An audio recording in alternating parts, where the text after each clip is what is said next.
Friends, hello everyone. Welcome to this channel, and in this video, I will show you how you can very easily disable auto capitalization on your iPhone. Please friends, subscribe to our channel, put your likes, and also make sure to write your comments at the end of the video. So, let's get started. And I'll tell you right away that such a feature as auto capitalization, it is enabled automatically on the iPhone always. That is, when you write a sentence, put a period, then automatically the next sentence, it starts with a capital letter. Or the next paragraph starts with a capital letter. If you do not like it, and you want the capital letters were not, then it is easy to fix. To do this, you need to go to your phone settings. Next, select Basic. Here scroll down and find the keyboard, go to it.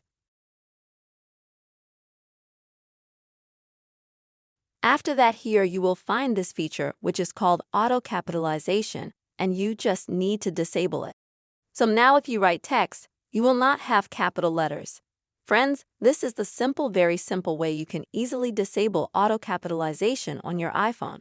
Please like, comment, subscribe to our channel, and see you soon.